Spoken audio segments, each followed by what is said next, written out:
1008 श्री आदिनाथ भगवानों की, 1008 श्री अंतिम तीर्थेश वर्तमान शासन नायक भगवान महावीर स्वामी की, परम पूज आचार्य भगवान कुंद कुंद स्वामी की, परम पूज आचार्य गुरुभक्षण विराग सागर जी महाराज की, अहिंसा मई विश्व धर्म की।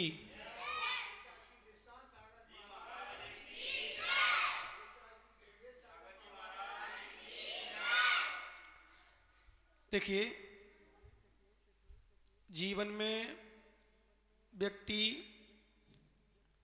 धर्म करता है पर धर्म की सच्ची परिभाषा नहीं समझ पाता है। धर्म की क्रियाएं करने में तो संलग्न है पर वास्तविकता में धर्म क्या है इसको नहीं समझ पाता। हम आपको आज छोटा सा दृष्टांत लेकर के बात करेंगे। एक छोटे छोटे बच्चे थे, मान लो एक बच्चा जिसका एक्सीडेंट हो गया, रास्ते किनारे में पड़ा था, बेचारा तड़प रहा था। दूसरा जो उसको जानता भी नहीं था कि कौन है। थोड़ा समझना आप लोग, आवाज समझ में आ रही है आपके? वो समझते हुए इन बच्चों से कहते हैं पीछे बैठा दो, नहीं मानेंगे, पीछे बैठा दो धीरे से।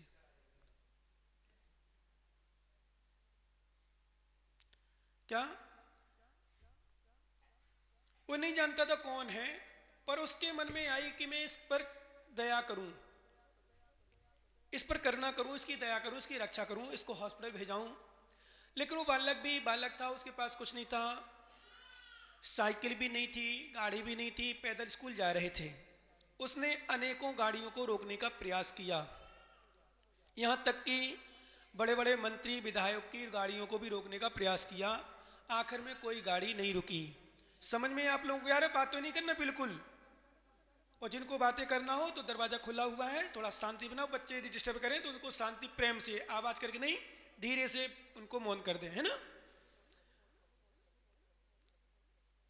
वो बच्चा कौन, जो रक्षा की भावना बना के रखा था, मुझे इसकी रक्षा करना है, दुखी था बेचारा, कोई गाड़ी वाला नहीं रोक रहा था।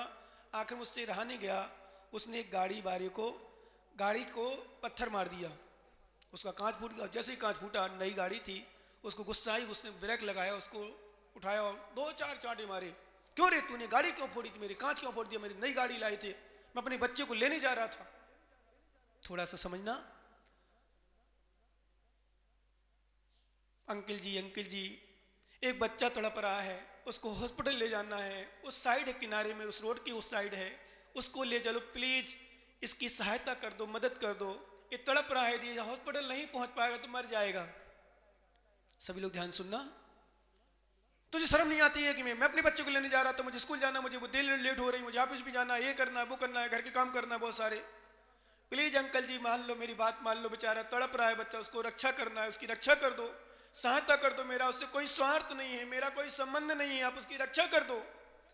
आखिर नहीं मानता, वो गाड़ी बैठता है और ले जाने लगता है तो गाड़ी में अपना हाथ फंसा लेता है। बच्चा बेचारा खिसक के आगे जाता है तो उसको और चाटा मारता है एक, उसके बेचारे के हाथ में खून निकल आता है। वो मालूम कहता है अंकल जी मुझे मार लो लेकिन अच्छा कर लो। इतनी देर में उस बच्चा की कराहती हुई आवाज आई, और जैसे आवाज आई, गाड़ी रुकी हुई थी, थोड़ी आगे बढ़ी थी, जैसे आवाज आई वो चौंक गया। कौन चौंक गया? वो गाड़ी वाला चौंक गया, और जैसे ही गाड़ी वाला चौंका, वो जाके देखा, अरे ये तो मेरा ही बच्चा है। की जांच होती है, वो बच्चा जो सहायता के लिए कर रहा था उसका भी खून जांच की गई, उसका खून मिल गया। बोले अंकल जी मेरा खून लगा दो इसको, पर इसकी रक्षा होना चाहिए, इसकी सहायता होना चाहिए, इस पर दया करो, इसका जो कितना लगे लगा दो। विश्वास करना ज्ञानी, वो इंसान इतनी बड़ी सबक लेता है, शिक्षा लेता है। जब बच्चा ठीक हो जाता है तो उसने पहले, जब बच्चे का एक्सीडेंट नहीं हुआ था, नई गाड़ी लाया था, उसने सोचा था मैं पहले नंबर अपने बच्चे को बिठाऊंगा, पर सोचता है आज कि मैं करूं क्या, किसको बिठाऊं पहले, मैं अपने बच्चे को पहले बिठाऊं, इस बच्चे को बिठाऊं जिसने मेरे बच्चे के लिए मेरी जान दी है, मेरे बच्चा की रक्षा की है। वास्तव में सबसे पहले नंबर इस बच्चे को बिठाना चाहिए जिसने इसने रक्षा की है। यही सबसे बड़ा एक करुणाशील बच्चा निकला, सबसे बड़ा करुणामयी बच्चा निकला, दयाशील निकला। उस बच्चे से पूछा, बच्चे बेटा एक बात कहूं, कि मेरा बेटा है। कौन बोला? वो गाड़ी वाला। बोले मेरा बेटा है, बेटा आज यदि तू नहीं होता तो मेरे बेटे की जान नहीं बचती, तूने ही मेरे बेटे को जान दी है।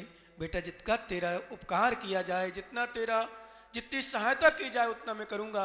जिंदगी भर नियम लेता हूँ। अब कभी भी कोई बच्चा, कोई भी पुरुष, कोई भी व्यक्ति तड़पता हुआ मिलता है और कोई व्यक्ति तड़प रहा हो, विशेष रूप से मैं बच्चों को देता हूँ, बच्चियों को देता हूँ। आप स्कूल जा रहे हैं, कॉलेज जा रहे हैं, बच्चे अपनी सर्विस में जा रहे हों, मंदिर जा रहे हो, कहीं भी जा रहे हो, घर में यदि कोई अपने बूढ़े वृद्ध दादा दादी माँ पिता तड़प रहे हो, बैंक भैया, ऑफिस बाद में जाना, रोज नहीं, कोई स्थिति ऐसी बन जाए, कोई ऐसी स्थिति बन जाए कि माता पिता को तुम्हारी सहायता की जरूरत है, तो हम तो इतना तक कहते हैं मंदिर बाद में जाना, भगवान की प्रार्थना बाद में करना, पहले जिनने तुम्हें जन्म दिया है उनकी सेवा उनकी रक्षा पहले कर लेना, क्योंकि वो भगवान पत्थर की प्रतिमा है जिनकी तुम पूजा करने जा रहे हो, पर जिनने तुम्हें जन्म दिया है, पाल पोस कर बड़ी किया है, सबसे बड़े भगवान तुम्हारे घर में विराजमान है।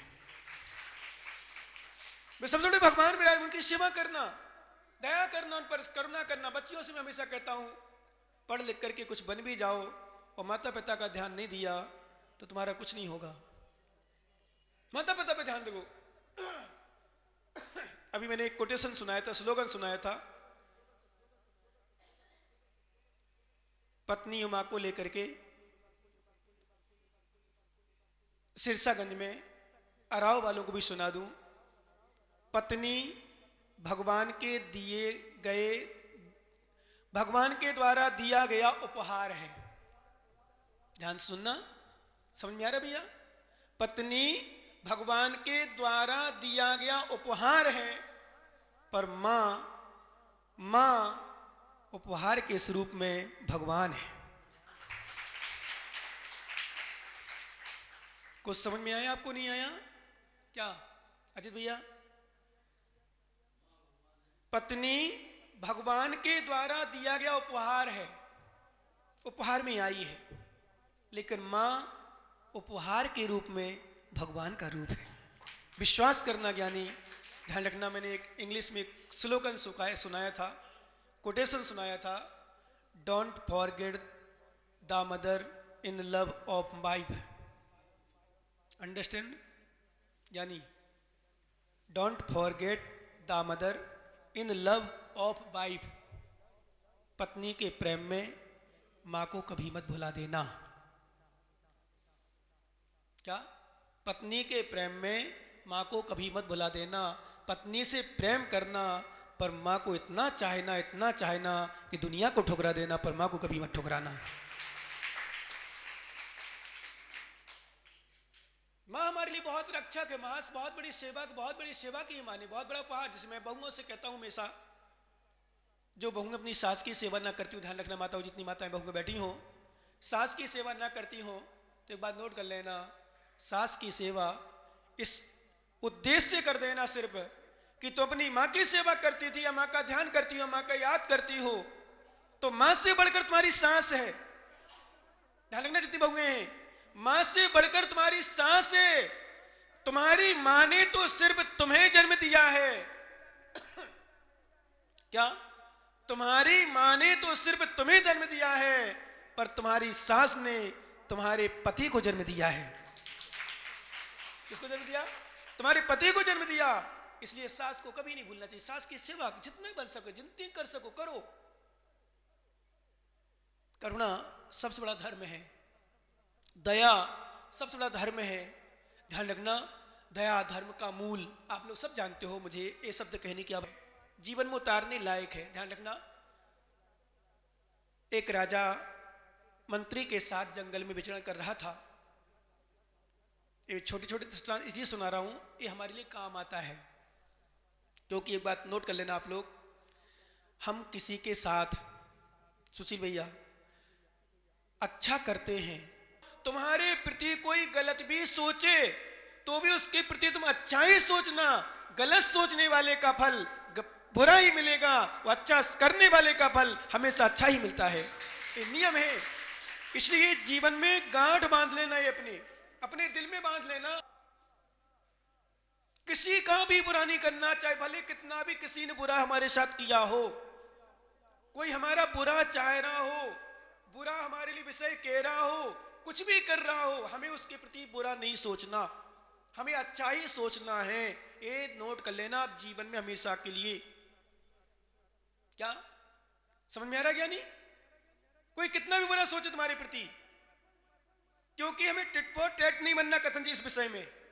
कहीं कहीं तो कहा जाए टिट फॉर टैट बनना चाहिए, जैसे को तेज समाधान करना चाहिए, लेकिन कुछ विषय में ऐसे होते हैं कोई कितना भी गलत सोचे। क्योंकि एक बात और ध्यान रखना, किसी के गलत सोचने से किसी का गलत होता नहीं है। क्या? किसी के गलत सोचने से किसी का गलत होता नहीं है, गलत सोचने वाले का गलत जरूर हो जाता है। ध्यान रखना विशेष रूप से, गलत सोचने वाले का गलत जरूर होता है। कभी भी नहीं सोचें गलत किसी के विषय में।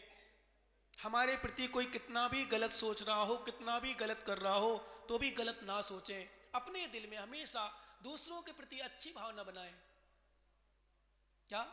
अच्छी भावना। हमारे प्रति बुरी भावना बना रहा कोई, तो भी हम बुरी नहीं बनाएं। हमारे आचरण ने स्पष्ट लिखा है। अभी मैं कुछ लिख रहा था, हमारा 12वां पेखा ग्रंथ चल रहा है, कुछ ग्रंथ लिख रहा हूं मैं, और उसमें 12वां पेखा में पंचसंग्रह ग्रंथ में एक गाथा आई थी। 2 गाथा हैं, मंद कसाई जीवों के परिणाम का और तीव्र कसाई जीवों के परिणाम लक्षण चिन्ह। उदाहरण दृष्टांत, मंद कसाई वो है जो हमेशा सबसे प्रिय वचन बोलता है। प्रिय वचन मतलब सहजता में, मैं चाह रही ठगने के लिए नहीं, स्वार्थ बस नहीं। प्रिय वचन मतलब अधूर वचन, अच्छे से, प्रेम से, गाली देके नहीं। क्योंकि मैंने 2 लाइन सुनाई थी अभी वहां सिरसागंज में, आप लोग भी याद रखना। कभी जब गुस्सा आती हो किसी को, मैं कि भैया नोट कर लेना, ये चाहे पत्नी पर आए, चाहे माँ पर आए, चाहे किसी पर आए, अरविंद भैया, चाहे बहन पर आए, चाहे भाई पर आए, चाहे जीजा पर आए, चाहे साली पर आए। साली तो है ही नहीं, वो करना भी नहीं, करना है क्या? तो क्या बच सकता है?